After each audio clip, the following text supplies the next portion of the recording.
nous devons le faire dans le respect de tout être humain.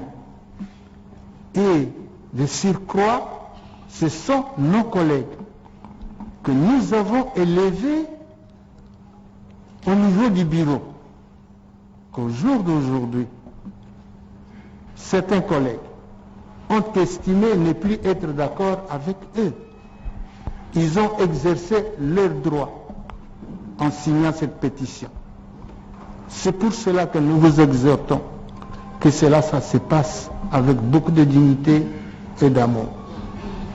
Quand les collègues viendront se défendre devant la plénière, nous devons être disponibles à les écouter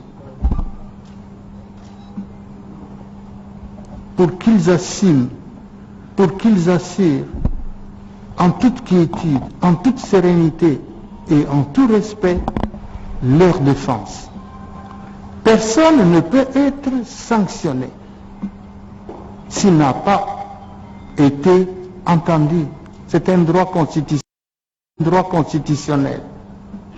Nous devons leur garantir un procès, si je peux ainsi m'exprimer, équitable, pour que nous prenions à notre tour, en toute responsabilité, la décision qui interviendra après tous les débats autour de ces différentes pétitions. Voilà, collègues, c'est une exhortation, c'est un devoir patriotique, républicain, que nous demandons aux collègues députés de pouvoir s'assumer en toute responsabilité. Nous demandons également si nous pouvons vraiment sécuriser nous-mêmes l'enceinte du palais du peuple. C'est nous, les honorables députés que nous sommes, qui devions d'abord assurer l'honneur et la dignité de l'institution parlementaire. Nous avons un grand pays au cœur de l'Afrique. La République démocratique du Congo est un pays qui compte. Vous-même, vous assistez à des organisations interparlementaires, vous savez avec quel honneur, avec quelle discipline et fierté nous sommes accueillis au sein des organisations interparlementaires. Dans l'examen de nos pétitions, nous tiendrons compte de ces éléments aussi, pour que demain qu'on ne reproche pas d'avoir violé notre propre règlement intérieur. Voilà, chers collègues, ce que je voulais vous dire au sujet des pétitions. Il sera également, avec le concours de 3 ou 5 sages, experts, de pétitionnaires, 5 experts de non-pétitionnaires, de ceux qui soutiennent les collègues incriminés, on se mettra avec le bureau d'âge ensemble pour établir la procédure telle que prescrite par notre règlement intérieur. Document de procédure que nous présenterons en plénière, que la plénière aura la responsabilité de corriger, d'amender, de modifier. Une fois que nous aurons adopté cette procédure, alors nous passerons exactement à l'examen de cas par cas pour tous les collègues qui sont mis en cause.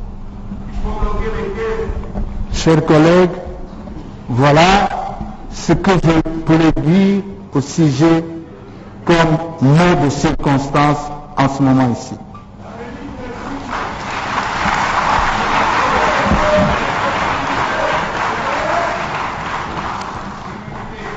Honorables et chers collègues, au regard de l'urgence que revêt l'objet de l'ordre du jour, votre bureau d'âge vous propose que la plénière consacrée à l'examen des pétitions si haut évoquées soit fixée à jeudi à 10h.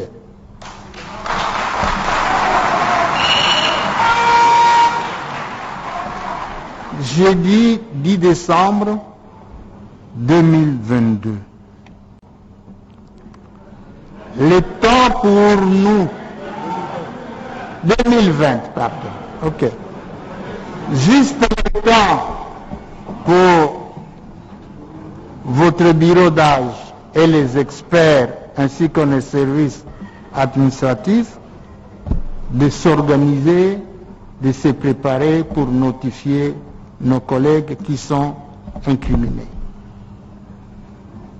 Pouvons-nous procéder de cette manière-là, chers collègues?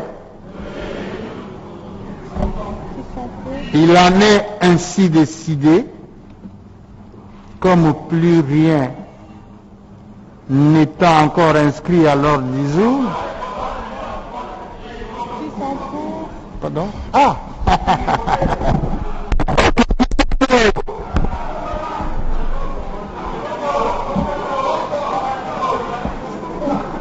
Qui sont contre? Qui s'abstiennent? Alors,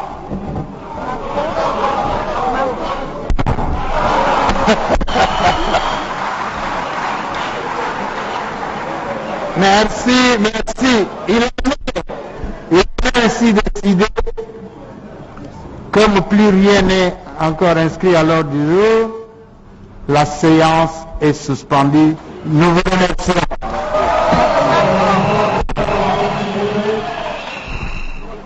Attention s'il vous plaît. Voilà. Nous informons aux honorables députés qu'un cocktail leur sera offert tout à l'heure. Ils peuvent bien rester pendant un temps dans la salle en attendant que les services traiteurs s'occupent d'eux. Nous demandons au corridor, le couloir, afin que la plénière applaudisse la sortie de 3 membres du bureau provisoire. Merci.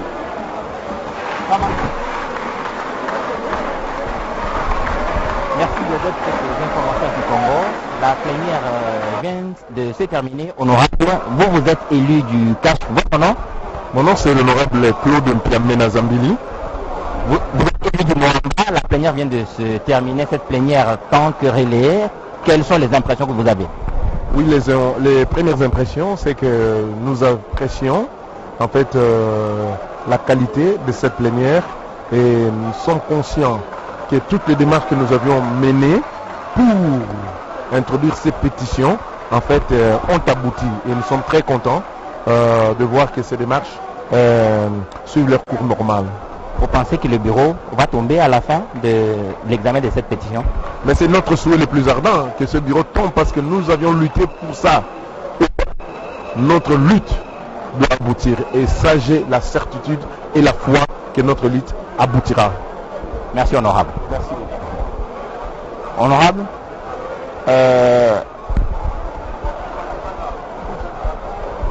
oui, honorable, vous aussi vous venez de prendre part à cette plénière. Je l'appelle plénière querellée parce qu'avant qu'elle ne se tienne, il y a eu des échauffourées entre députés, mais aussi entre ceux qui sont dans l'environnement immédiat des honorables députés. Comment vous sentez-vous après que cette plénière s'est terminée dans ce contexte? Merci messieurs les journalistes. Je m'appelle honorable Boule Bangol Bassad Mohamed, élu de la ville de Boutan. Écoutez, ce qui vient de se passer, c'était tant attendu.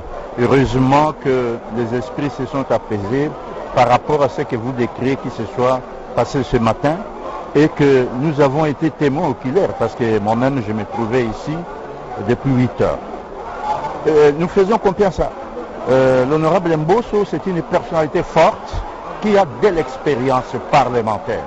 Vous voyez dans son mot, dans son exhortation, il a tout dit. Et nous pensons que ceux de nos collègues membres du bureau ont leurs droits parce qu'on ne va pas les condamner sans avoir présenté leurs moyens contradictoires. Et c'est garanti par notre règlement et aussi par la Constitution. Et donc, ils ont le temps de se préparer parce qu'ils ont reçu une copie de cette pétition et c'est avec dignité, honneur et amour, comme a dit le président des sages du bureau, que nous les attendons pour venir présenter leurs moyens de défense et convaincre, afin que l'aboutissement nous permette également de construire notre démocratie dans l'Assemblée nationale. Merci honorable. Merci honorable pour ces informations. Honorable Liao, vous-même déjà élu PPRD, vous avez été reçu par le président de la République dans le cadre de ces consultations. Déjà, un bruit avait couru autour de cette réception par le président de la République. Aujourd'hui, vous êtes dans cette salle, la plénière vient de se terminer. La plénière qui, avant qu'elle ne se tienne, a connu beaucoup de tumultes, mais tout ça est derrière nous. La plénière vient d'avoir lieu. Vous-même, élu de Bumba, si je ne me trompe, comment appréciez-vous tout ce qui se passe? Écoutez, d'abord avec beaucoup d'émotion que j'assiste à ces événements. Il faut dire que c'est un tournant historique dans notre pays. Et voir les députés agir avec détermination pour dire non aux stratagèmes, aux stratégies partisanes et laisser la place au combat pour les triomphes de l'intérêt général. Dire que nous ne pouvons plus fermer les yeux face aux souffrances sociales de notre peuple. Trop, c'est trop. Nous devons nous aligner pour accompagner sous les mouvements sociétals qui a été lancé par le président de la République. La prise de conscience sur ce que nous sommes, sur ce que nous devons faire. Je crois que l'enjeu n'est pas tant les changements d'hommes et de femmes qui étaient au bureau et conserver les pratiques. L'enjeu, pour moi, dépasse le seul fait de remplacer les hommes par d'autres hommes. L'enjeu, c'est transformer notre société. L'enjeu, c'est essayer d'ériger une nouvelle manière de travailler au Parlement. Que le Parlement soit rénové et soit véritablement mis en branle pour la défense de l'intérêt général, la défense des citoyens. Les Congolais exigent de nous un peu plus du concret et de la clarté dans ce que nous faisons comme travail. Ils se sont éloignés un tout petit peu du travail que nous faisions. Ils n'avaient plus confiance à l'Assemblée nationale. Il faut réconcilier les élus de leurs électeurs, avec leurs électeurs. Il est un travail allant dans le sens de réhabiliter la fonction parlementaire. Et je crois qu'aujourd'hui, c'est le début d'une grande aventure dans notre pays. Aujourd'hui, c'est le début d'un nouveau Congo. C'est comme ça que moi je perçois les choses. Plus rien ne peut plus être comme avant. Nous devons tout faire pour essayer de faire en sorte que les projets, les contrats qui ont été signés entre le président de la République et nos concitoyens prennent corps à travers le travail législatif, le travail d'accompagnement, des lois véritablement utiles pour le peuple, un contrôle parlementaire sérieux, une évaluation et un contrôle de l'action publique allant dans le sens de défendre les intérêts du peuple. Et ça, c'est quelque chose de magique, un moment extraordinaire que nous sommes en train de vivre aujourd'hui. Merci honorable pour cette expression de ce qui vient de se passer ici au Parlement. Nous allons terminer avec l'honorable Lusenge Bonane Jérôme. L'honorable Lusenge Bonane Jérôme, élu de Lubero au Nord Kivu. Voilà, élu de Lubero au Nord Kivu. La plénière s'est terminée. Nous allons terminer avec vous. Quelle est la plus grande chose que vous retenez dans la tenue de cette plénière? C'est mettre fin à l'indiscipline qui a régné depuis 2006 que je suis député. J'ai observé et suivi le musellement des députés, les amener à ne pas exprimer le fond de leur cœur, les amener à être en contradiction avec le projet qu'ils ont eux-mêmes souscrit avec les électeurs.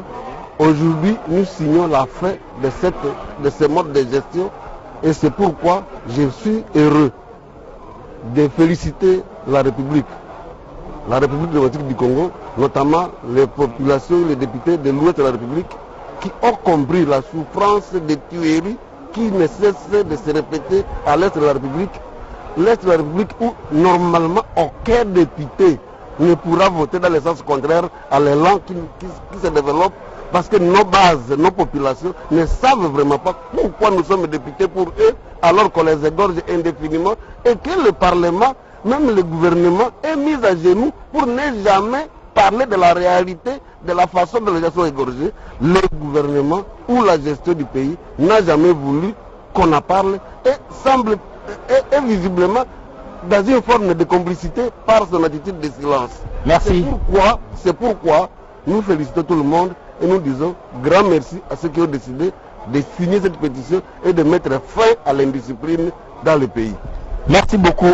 Vous avez suivi les interventions des honorables députés dans la suite de cette plénière, même avant. Vous avez entendu les uns les autres parler et vous vous faites une idée sur la réalité du pays et le contexte dans lequel nous nous trouvons. Blodette, que nous sommes en train de terminer.